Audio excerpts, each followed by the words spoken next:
Hello. Welcome to the long-anticipated next instalment of The Real Poker Girls of London. It's been a while. Have you missed us? If you haven't, what? Of course you should have done. It's been a while since we've been on air, and we are delighted to be back and in your loggles. It's me, I'm KJ, and I am here with her. Lydia. She got it right this week. Yes. And today we are welcoming, what's your name again? My name is Nicholas Walsh. Thank you for having me. Do you go by Nicholas? Sometimes. I think most people know me by Nick Walsh because my handles are at Nick Walsh TV, and that's how most people refer to me. So, yeah. I call you something very, very different. That's fine. But yes, it's Nicholas Walsh, and we're going to be grilling him and asking him questions that he's probably never been asked before on any podcast or in any interview. And let's see if we can make him blush. No. Well, maybe a little bit. I think I'm already blushing right now. I'm not sure. Sorry, my hands are above the table. I mean, I'm just keeping them up there. So let's start off as we always do. Tell us a little bit about you. Who are you? So I'm Nick Walsh. I'm a PokerStars ambassador. I'm a member of Team Pro, and most people will know me either from my streams, which I've been doing since like 2019. I'm kind of like the spin and go guy. If you guys enjoy spin and goes online, that's kind of my thing. But probably better known for my work with the European Poker Tour, James Hardigan, Joe Stapleton, the PokerStars TV team, doing commentary for stuff like EPT, APPT, PokerStars Opens, all that kind of jazz. If it's PokerStars related, I've probably talked about it before. Fabulous. I'm going to start there. How did PokerStars happen? So PokerStars happened, first of all, because I have been on PokerStars forever and ever and ever, right? I've been playing poker, since I was 18. And at some point, I decided I wanted to take poker more seriously.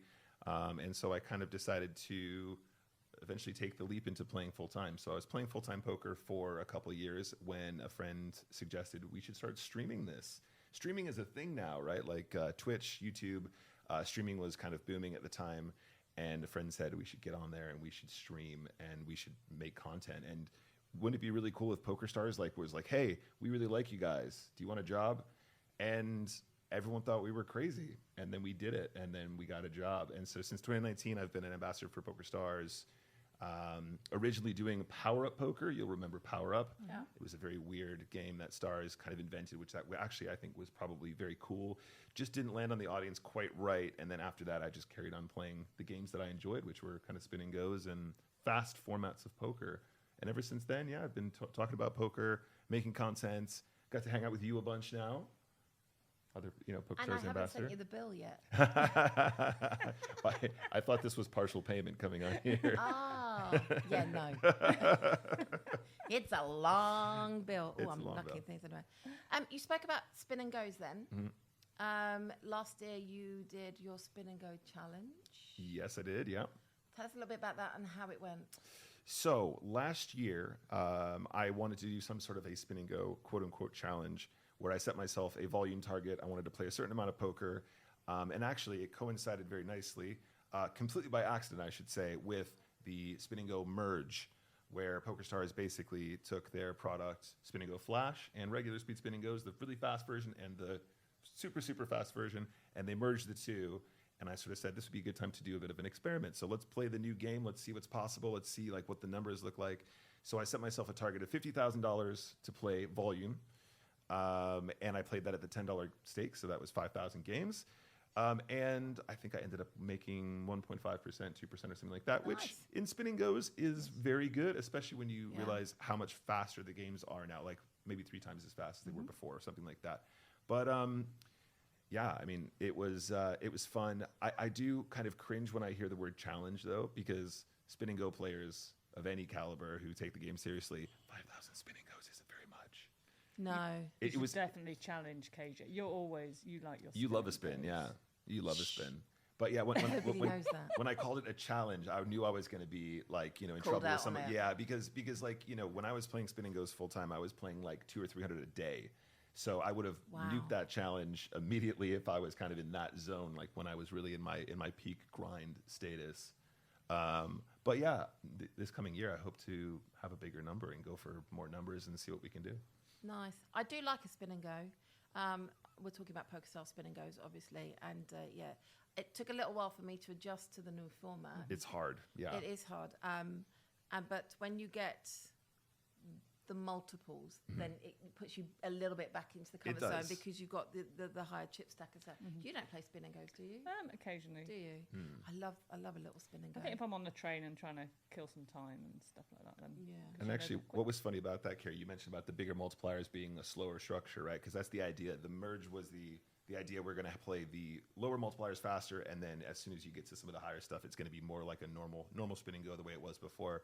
And I think one of the reasons why I succeeded in this challenge was because my performance in the slower, deeper version, which is what I specialized in before, was like absurd, right? I was probably running really good, but I think I kept track of any multiplier that was a 10x multiplier or higher, and I won like 60% of them or something like that. So that definitely helped me to get that bit over expectation, I think. Yeah, I would say that I am less successful on this format than I used to be. I think everyone is to a certain degree. I mean, but that's not to say it's painful. I think it impacts on everyone because there's just fewer chips to win, first of all, and then one mistake or one bad flip, and you need to come back a long way, right? Because you're very quickly at a super short stack depth. But if you're in a 10x multiplier, that's basically reg speed. You can make a mistake heads up and still kind of have chips to recover and so on and so forth. So learning how to adjust for the speed you play at is also really important in those too. So if the 2x multiplier is there, you can usually sort of go more push fold than you would do, because if you have a longer game, you can afford to, same in tournaments, right? If you have a much longer structure, you can afford to be like, I think maybe limping is going to outperform here. But if you limp and then 2 blind levels go away, then after that hand, it might be a spot where you probably should have just gone for it. I always have you in my head, and I don't know where I picked this up from. And I think it may have been Barcelona where we was watching the Spin and Go live, or it may be somebody that we were watching online, and they were obviously three-handed, and I think somebody folded a king, etc. And we weren't talking about the Spin and Go, and you kind of went away from it. It was just like, whoa, you can't be just folding a king there. And like, so you're constantly in my head, like, whoa, can't be folding a king there. Yeah. I mean, I think as a commentator, I really struggle with this too, Kerry, because I do a lot of commentary on cash games here with you. I do a lot of commentary for EPTs and stuff, but I'm not known for my tournament prowess, right? So as a commentator, you're expected to talk about poker. You're supposed to comment. You're supposed to have bold things you say. And sometimes I hear what I say like when I'm on stream, and I go, I have no right to say that, really. I'm getting some notes here for when we're doing our commentary. Wow. Bold things. Bold comments, be very rude. No, I always try and keep it respectful, but every once in a while I get a message from a stranger and they'll be like, I feel like you were really harsh there. And I'm just like, I was just like, mate, I would have done the same thing as you. I just was trying to like add some context. We had that conversation literally an hour ago, because we are now running the women's final table from the Sunday on PokerStars on our YouTube channel, and our little mugs are in the little boxes, and we for shits and giggles talk about all sorts of things. We try to concentrate on the poker, but Lydia and I have the attention span of a gnat. Squirrel. Yeah, so if pocket deuces come up, we just stop talking. And now, because she's got a thing about pocket fours, that's it. We just stop talking, and we're just intently watching what happens. But we've kind of gone into the mode of, because we want to use it as a coaching, because there's so, everybody is learning poker or studying. I don't have this as a tangible, factual number. People believe that women study less than men. I don't buy into that. I don't buy that for 1 second. But there are less opportunities for to see women play against women. And so that's why I've made a pact to really concentrate on that. But we were saying we've kind of fallen into the element where we'll say, I'm not sure I would have played that way, and explained why. But sometimes I'm the same. We'll say something, and I'm like, well, because you can't. We were talking about one last night, and it was very visible that somebody was playing against somebody because it was the player, and they came into the chat and said that because of what had happened on the tables earlier. But that was visible. But in the moment, you possibly don't recognize that. Absolutely, yeah. And that happens all the time, right? So you'll go, well, this is way out of the box. This is getting really out of line. But you're always talking from sort of like I don't even want to use the word GTO here, but you're going, this is unconventional, even if you're not really going to be strictly GTO here or something like that, right? And then you go talk to the person and they'll be like, that guy played 99% VPIP and you joined right at in that one hand and you saw that one hand. I'm like, yeah, I know, I get that. But yeah, you just have to work with what you got. And, you know, at the end of the day, commentary is just a game of just, you know, it's say what you see. That's what you got to say. And if that's the way you see it, that's your perspective from the time. Yeah. So. But I think that's the point with GTO, though, isn't it? It's there as a foundation. Right. And absolutely, the next bit is the test, especially with live poker. You know, what you don't see when you don't have that, especially as we're only doing the final table, which is a snippet. We haven't seen that history, even online. We haven't seen that build up. We don't have that information. Whilst we have the information, we can see all the cards. Yeah. We don't have that information that the players have gleaned from maybe months making notes on players. Yeah, I mean, if it's online as well, it could be years of data that they have on this person, you know, having played with them for, like, they might know the literal frequency of how often they bet the turn in 3-bet pots and stuff like that, right? So you just have to say what you see and then cover your ass a little bit. You know, you have to sort of say, like you said, I think this is something that I probably wouldn't do, but you know, maybe this person has some sort of history with them or something like that. And and I think that's what we've started. I mean, occasionally we'll go, whoa. oh no, There's always a few shockers. I mean, we've been in the booth together and we've gone like, what the hell is this person doing? This is completely mental. Huh? Yeah. But there you go. Talking of commentary, you mentioned earlier on that you are, you know, a commentator regularly on the PokerStars live experiences. Stapes and Hardigan. Yeah. I mean, I've sat next to him a couple of times, and I come a bit mute. What's it like? I mean, I consider you as it's Stapes, Hardigan, and Walsh. Yeah. Well, that's very kind. Thank you for that. I would love to imagine that I'd be sort of considered in that fashion. I don't know if I've earned that yet. Just being next to them, honestly, is huge, and they've taught me like everything I know about this game, and I've probably picked up on a lot of their tendencies.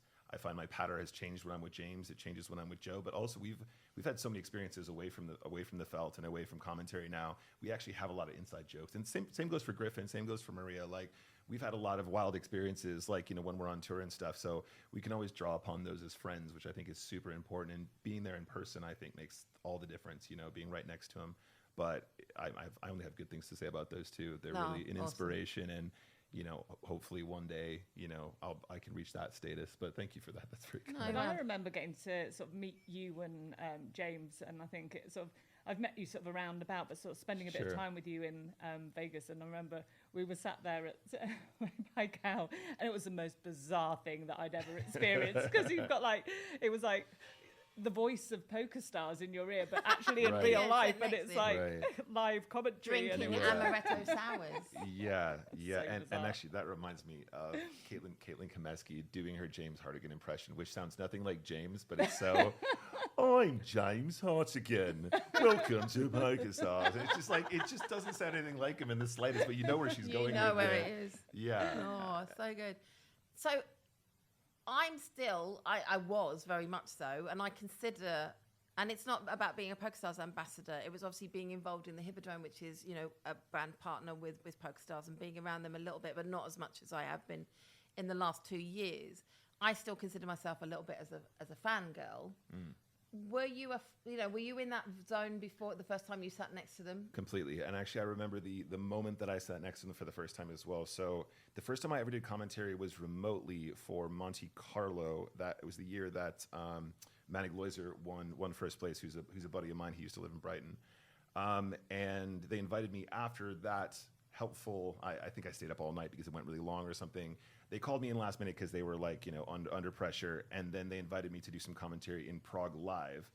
And just sitting in that little room adjacent to these two voices that you've heard your entire life, who are really truly icons. And probably it's kind of cheap to just throw that around, but like, as somebody who aspires to be a content creator and aspires to be a commentator in the future, they actually are my icons. They're not just the voice of PokerStars you've always known, or like, I really like EPTs and I think I know James Hardigan's voice by now. Like, it was a big deal for me, yeah. And I really wanted to impress. So you kind of want to like be really bold, but if you're too bold, they're like, "Who is this guy? Like, get the hell out of my booth! Get him like, out! Is he trying to take my job? Get this guy out!" You know. So yeah, that was incredible. But over the years, like, you know, they're just really good friends now, I think, which is nice. So They make me giggle. oh, they're so They're funny. just so funny, and they are who they are away from the. They are from the exactly the people they are on. Yeah, Like people think they're putting it on. No. James is exactly the same. Joe is exactly the same. I mean, maybe a bit ruder off stream, Yeah. but Well, you know. unless he's on my stream, and then I kind of push a little bit and encourage him to be his wild self. Yeah, you don't need to do much on that. No. front. Yeah. No, I've got so many stories from the cupboard here, but we'll move on. That I'm not being funny, but I found myself really smiling while you was talking. Then I just imagined the whole journey, and it must be just an incredible. It makes me feeling. quite emotional, actually. Just so just thinking cool. about it. There was a time right in the middle of my career where I had to step away from PokerStars for personal reasons. It was completely outside of my control, and it wasn't to do with my relationship with stars at all. But I had to sort of have this call with Francine, who's super senior boss producer, PokerStars, award-winning, by the way. And super lovely. Yeah, and lovely as well. And the best dressed person in poker. She really does dress very well. She really does. Anyway, I had to get on a call and basically excuse myself from a bunch of broadcasts I promised that I would do, and it wasn't my fault. And I cried. I couldn't stand it. Yeah, it was because there was a real sense of disconnection. Like, this is what I want to do. This is what I've like been working towards for so long. So it was really challenging for me, but gratefully got past that chapter and yeah, continued after that. It was great. Well, I'm glad you did, because you know I like to hear you in my ears. Thanks. You're welcome. Big bill. Big bill. Promotional budget on this is through the roof. So it's not £2.50 standard, and a packet of biscuits. Talking of biscuits. Talking of biscuits. What's your favourite biscuit? Okay, we do this every single time. Okay, can I tell you the story that I was going to tell you, but then I said save it for stream? Yes. So this morning I woke up kind of Thank you very much. That's all we got time for. No. This morning I woke up in Brighton, and I was very excited to come down, and I wanted to get here early and play cash and all that stuff. So I got to Brighton Station, and I had about 15 minutes before my train, and I went, I really want to buy Kerry a present for this so I can bring her something. And I was trying to think of what I would buy you. So I was in M&S in Brighton Station, and I went, I should buy her biscuits. We always talk about biscuits on stream. And then I couldn't remember. I have this memory of you going, I always talk about biscuits on stream, but I don't eat them. So then I was like, should I bring her a pack of bourbons? And I went, am I going to show up? She's going to go, you know, I don't eat these things. So I didn't buy them in the end, but I really wanted to bring you something like that. But it's a thought that counts. I couldn't remember which biscuit was your favorite. And I feel like it was always bourbons or something. Was that the one? Do you eat biscuits? I don't She eat doesn't biscuits. really eat biscuits. I'll don't eat eat. biscuits. I like a white chocolate chunk cookie. Oh, that was an option. And the thing is, I thought you was going down the route of Percy Pigs, and I was getting super excited. Oh, Oh, I am an absolute Percy Pig thing. Or what are they called? Harry Hippo in Colin the other river. Caterpillars. They don't know. Oh, no. They're not the same as Percy Isn't Pigs. Colin the Caterpillar a cake? He's a cake. No, they do. Colin Jones. Yeah, but they're not the same. Percy Pigs. I got Speaking a little. of pigs, though. Oh yes. Where is the pig? So the pig. I asked the same question. Pork crackling. Oh no. Oh no. What happened? Oh. What happened? So apparently, the pig got kicked, but it's in rehab, and it will be coming back. But it is in rehab. Oh my. I don't know about the pig yet. So, Lydia, as you know, is a pig farmer, Of course. Yep. and that's it. No, the original story comes from the Real Poker Girls in Las Vegas. Mm-hmm. So they have a pig on when they do their stream and when they do their podcast, and it's always there. And the story goes, and you have to keep me honest here. They were playing in a tournament at a Vegas casino, and they were awarded. Somebody won, and they were awarded a trophy. Yeah. And then once the photos were taken, they took the trophy off them and said, "Oh no, it's just for photos only." Oh. Brutal. Brutal. Very and because brutal. you know, it's not about the money, it's not about the win, it's about the doorstopper. Oh, sorry, yes, the trophy. And so then they introduced a pig As in, they awarded themselves a pig, and the pig was in the podcast. I love that. It was like a porcelain pig, or like a. I don't think a little theirs China porcelain. pig. Ours is porcelain. Is it? Well, ours. Was. Yeah. Well, It the was. thing is it's not. I see where you're going with this. It's not ours. Oh, it's theirs. No. It's her husband's, and he doesn't know that we had it. It's Dom's pig. It's Tom's pig. It's Dom's pig, and that's not a euphemism. Dom, I'm not involved with this, buddy. Don't look at me. But it is coming back. Okay. It just needs It's gone to rehab. It just needs a bit of time, and it will be back. I don't even know how it could go. Wasn't it in a drawer? I don't know. Well, I mean, we made a little sty and put some hay and, and a little trough. But the best bit is that when said pig kicker came clean, that they were really worried that it was like an expensive pig. And I was like, no, it's a Percy Pig piggy bank. You can probably get one on vintage. Oh, I would have said it is vintage. It's a one of a kind. Well, it might, because it has got the crown on it. So I did have a little... Oh, it might be a limited edition. I think it might be a limited edition. Crown. It had a crown. I know, and it has a crown on the side of it. Carrie always plays with the crown. Yeah. Slay Queen. Does that mean that I'm Queen Pig again? I think it's. I'm trying to think of like pigicide, pig. Yes. Swinecide. Oh, yes. Instead of homicide. I got that bit. Oh, okay. Sometimes I just don't know. Porkicide? I look at her. There's just a blank. I look blank. I'm just like, do I need to explain this one? You do sometimes. Sometimes. So now we're going to do a little quick fire. Okay. We ask everybody this Okay. line of questions. Okay. They're not too much. However, sometimes I go off-piste. Sometimes. And because I consider you as a friend. Yeah. Which you should. I consider us friends. I actually do. See, I go off-piste. I do actually consider you as one of my close circle of friends. I feel exactly the same way. Aww. I mean, yeah. You consider yourself as one of my close circle of friends. Well, I wouldn't like to assume that part, but I would consider you a part of my close circle of friends. Yeah, you can never assume the former. No, the latter you can. I'm allowed to say because that's my decision.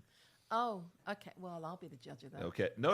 You can't be the judge of my close circle of friends. I certainly I'm telling you are. Do you know who I am? Yeah, exactly. Slay Queen. No, because we've had this conversation, and I actually said, for the first time in forever, and I mean decades, I actually feel like I have a circle of friends that are friends, not people that you go, oh yeah, I know that person, or that's a friend, but you just, I have and they're all poker. Do you think the reason for the time before that was because of your work literally in the industry? Because I used to work in a casino, and that was for a relatively short amount of time, but it was quite isolating at times because your friends were people that you worked with, but again, maybe just colleagues and not friends. And then everyone else you didn't see because you were always working nights all the time and you just didn't get a chance to actually hang out with them much. No, I think it's because everyone thinks I'm a bitch. No comment. Right, but once you get to know me, I mean, I call it as it is. I just, I am really lovely. I buy homeless people soup all the time. Wow.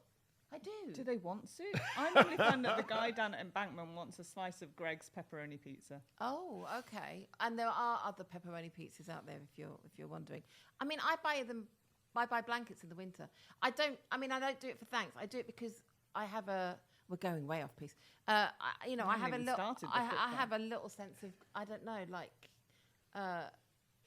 entitlement or guilt, and I just want to make sure that everybody's okay. I think that's a nice thing to do. See?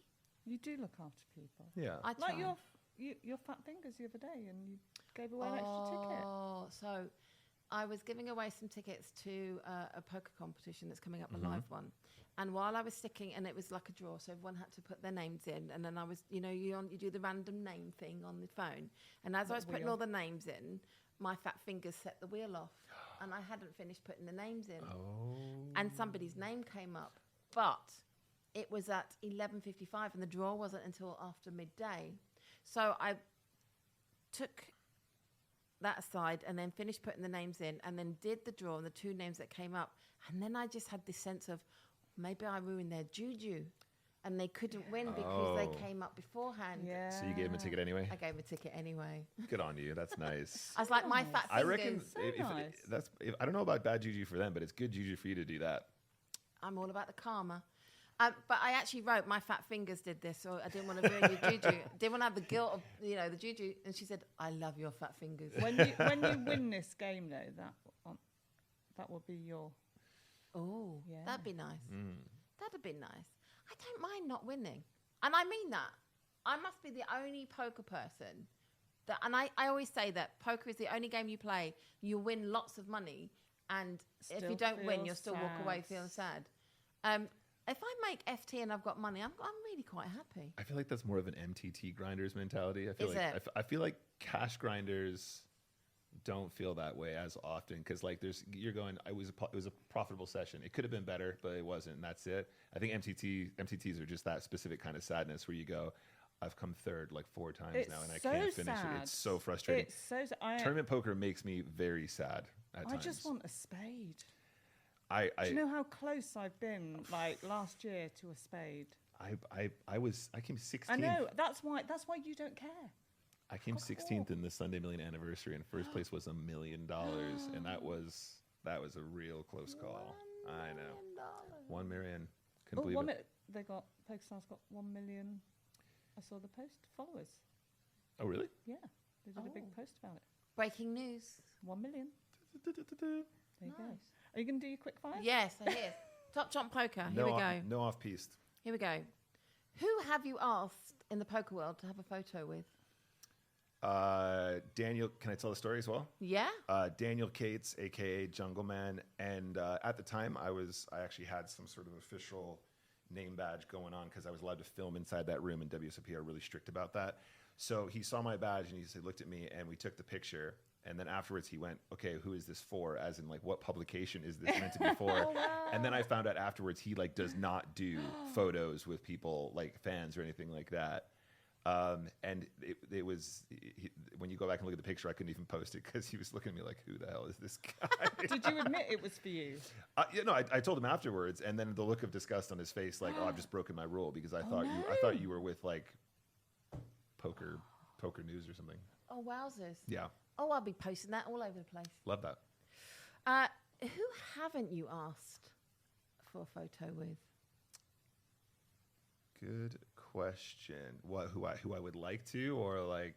No, let's say that you've been, and you must be in an arena with some names, and this is going to make you feel really awkward now. I tell you what. The opportunity, but you'd like now. So when I went on my first ever PokerStars trip in 2019, which was the same year that I signed up, that was basically just like me joining the team. So I went to the Bahamas. That was the PSPC, I believe. Mm-hmm. And at the time, Daniel Grande was walking around. Daniel Grande was still with PokerStars at the time. And I kind of wish I had asked him because I think that was the last time I saw him face to face. And that would have been a nice thing to do. But also, in my mind, I was like, I'll catch him another time. It's cool. We're Team Pro now. So, like, sure, I'll get another opportunity. Fair point. Yeah. You've got time. Vegas in the summer? Yeah, potentially, yeah. Who is the person that you are most proud to have won a pot from? Oh, my gosh. That is a great question. That's his staller. He does that on stream. If somebody asks him a question, he'll come back. That is a great question. He goes, that's a great question. And it's giving him time to think of the answer. So he certainly won't remember this, but we did an online charity event for PokerStars. I think it was called Reach for the Stars or something like that. And we got a bunch of celebrities to play online poker to raise money for a charity. And I think I won a pot off of Bryan Cranston online. Ooh. Which is pretty cool. And then he proceeded to stack me like 5 minutes later. So if there's a question about who are you proud to be stacked by, he can be the same one if you want. There's not. Okay. Who have you loved bluffing? Who have I loved bluffing?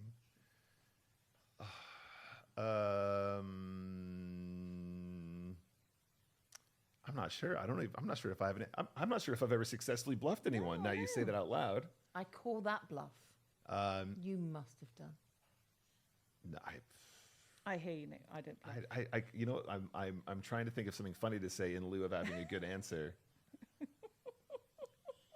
I'm waiting for her to drop the mic. There's a chance that I bluffed another member of Team Pro, but now I think about it, I'm not sure if I've ever successfully done that. Okay.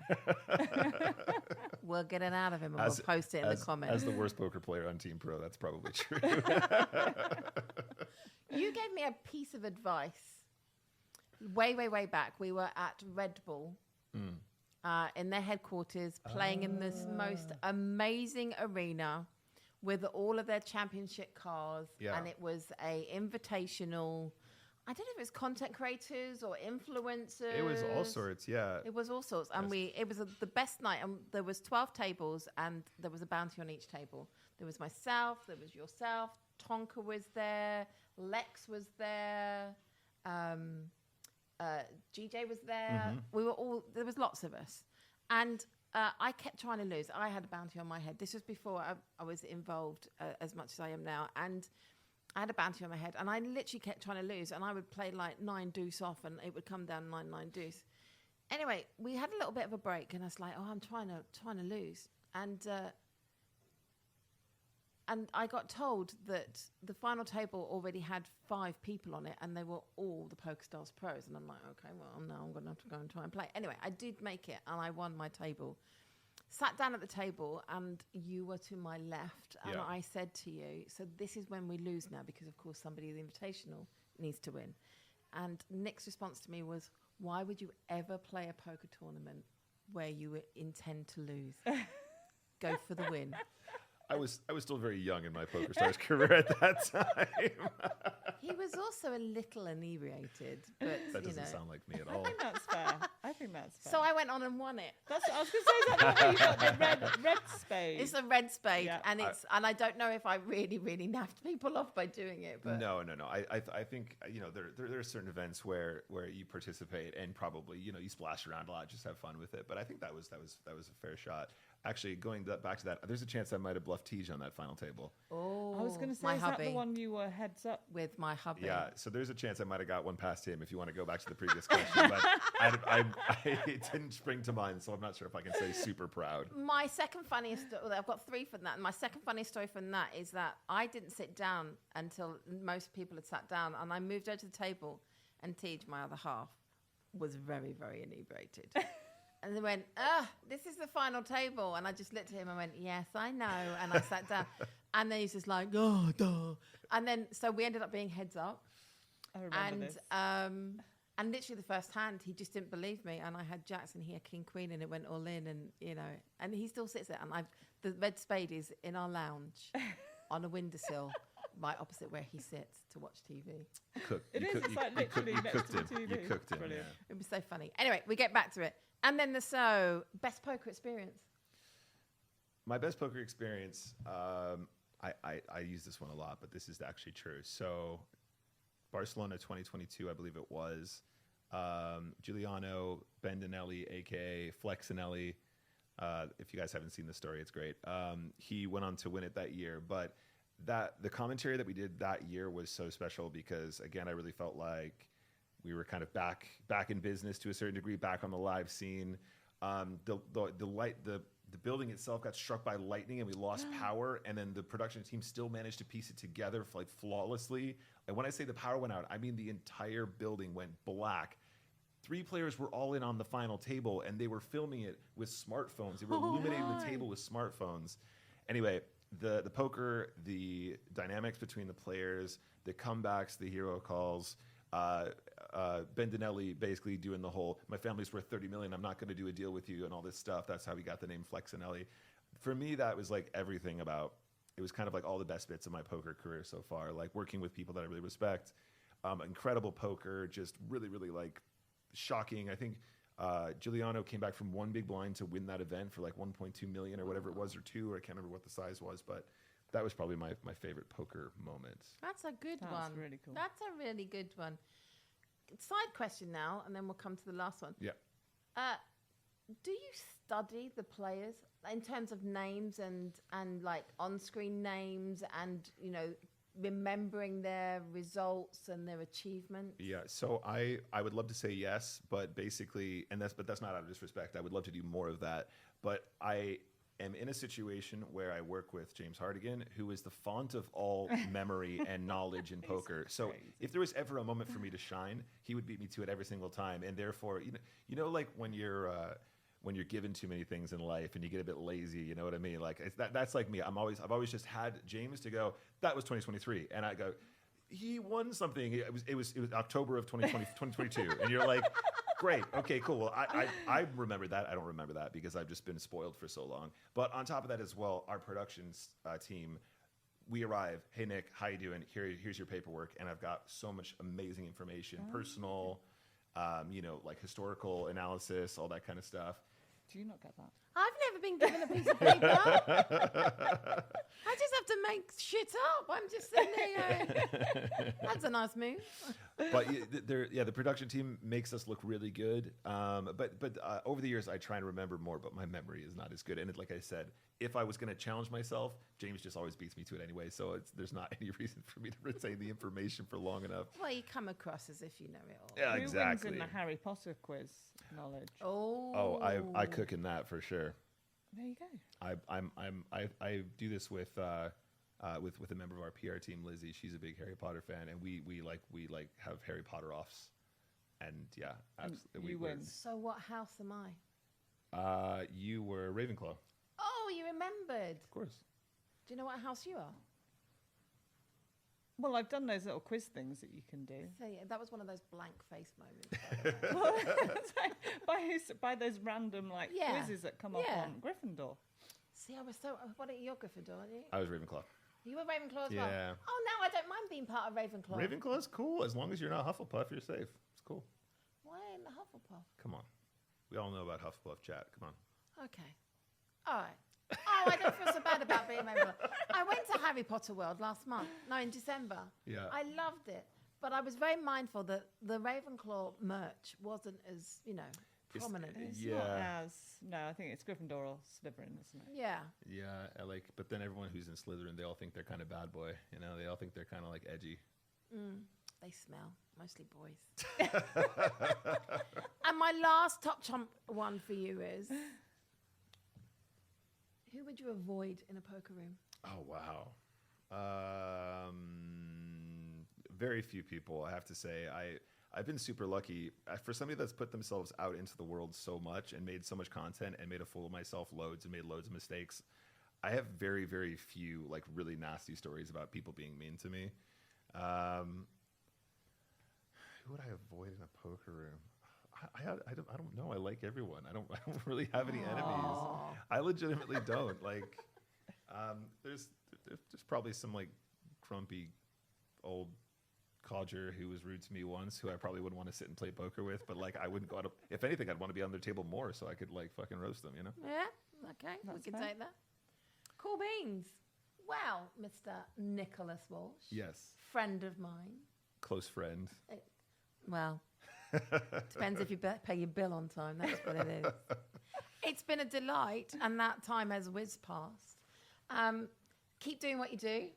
Please keep coming on stream with me when I do the commentary, because, again, time just whizzes by and we have a giggle. And may 2026 be your best year to date. Thank you so much. I hope the same for you too, guys. Good luck. Thank you very much. And from this one here... Laters, that's a new one.